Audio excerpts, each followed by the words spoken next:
Alright, we're going to do a quick lesson on the structure of multiple choice questions, and while we're at it, we're going to talk a little bit about how to answer multiple choice questions, because the reality is they're not so much about what you know as they are about your skill at answering multiple choice questions. Okay? And if you can successfully eliminate answers and get rid of answers, then you can dramatically increase your probability of doing well on multiple choice questions, and that's hugely going to help your scores both throughout the class and then when we take the AP test in May. Okay, so each multiple choice question has 3 key parts. Okay? Part 1 is a question stem. That is to say, what we normally call the question itself. Part 2 are distractors, and for AP Human Geography questions, there are a total of 4 distractors. Okay. 2 or 3 that are easy to eliminate, especially if you know your stuff, and 1 to 2 that are much more difficult to eliminate and will require thought to eliminate them. Last but not least is the answer, and the answer is always going to be the choice that is the most correct. The reason why those hard distractors are so hard is because they're kind of correct. They're just not the best answer, and what you always want, what you're always looking for, is what is the best answer.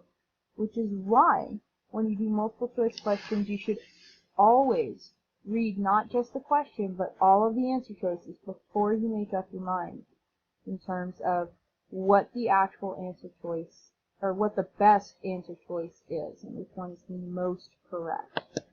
Okay, so let's look at a sample question here. Our sample question says, a ratio of the number of items within a defined unit of area measures A, dispersion, B, direction, C, pattern, D, density, and E, diffusion. And this is a concept-based multiple choice question, so either you understand what the concept is or you don't. But there's a couple of answers that we can eliminate pretty quickly. Okay, we can, forgot I labeled the questions down there. But we can eliminate direction, because we know that direction tells us just which way we're moving. So that one's going to be an easy distractor. We can also eliminate diffusion, because we know diffusion refers to how things spread. So that's another easy distractor. Right? Now our question stem, again, does not refer to which direction or which way are things moving, or how are things spreading out within an area. So now we're down to 3 more, and these are a little bit harder. Okay, we've got dispersion, we've got pattern, and we've got density.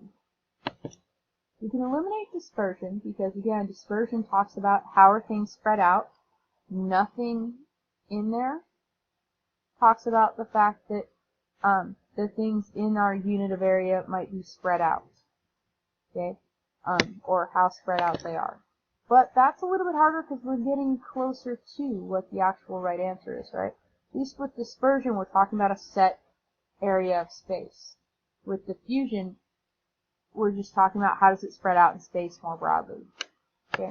Pattern is, I labeled it a hard distractor here, but really, you know, if you know your stuff, pattern's not a super hard distractor, because the reality is that pattern is just, when you look at it, what do you see? Where are things clustered? Where are things spread out? Right? Which leaves us with answer choice D, density. And as it turns out, density is the right answer. Okay? If you were to look up the word density, you would find something along the lines of the ratio of the number of items within a defined unit of area. Okay? Again, if you know your stuff, this becomes very, very easy to eliminate answers. And you should, just like I did in my example here, okay, you should absolutely, especially while you're learning and you're doing practice questions, draw the line so that you know that that's not the answer. And just to give you some idea of how eliminating answers can help, right? We started out with 5 answers.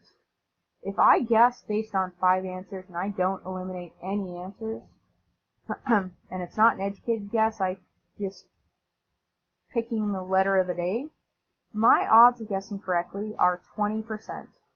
Okay, 20%. It's not all that great when you really stop and think about it. If I can eliminate one answer, now I'm guessing out of 4, my odds have gone up to 25%. Better, not great, but better.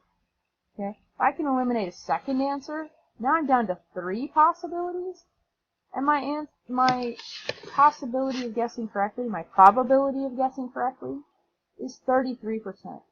Now we're getting there. It's not great, not spectacular, but it's definitely getting there. Right? 33% ain't too bad. If I can eliminate 3 answer choices though, and now I've got only 2 answer choices left, my odds are 50-50.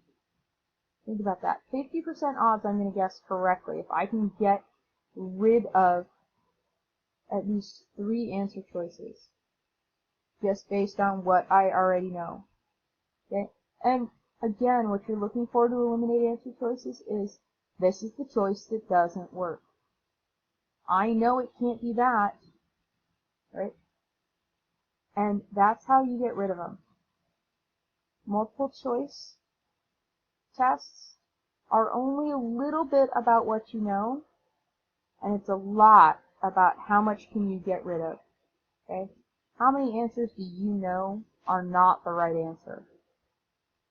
So even if you're not sure on multiple choice, if you're planning to take a guess, make sure that you take the time to eliminate, because it dramatically increases your odds of guessing the right answer. If you have any questions, if you want more help with multiple choice strategies, you're always welcome to come see me and ask me questions. Your AP test prep book would be a great resource to look at for these kind of things, and they always include a section on how to do multiple choice questions, because it's such a big part of taking the AP exam, and that strategy does not change. It doesn't really change from book to book. How they explain it will change. It doesn't even change test to test. So this is a strategy you can take with you to any class, any multiple choice test, whether we're talking about your Smarter Balanced assessments, whether we're talking about your AP Human Geography tests, or a math test, science test.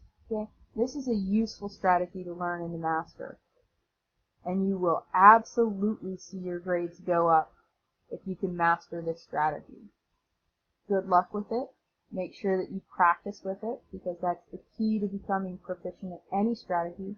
And again, if you have questions, come see me, and I'd be delighted to give you what help I can.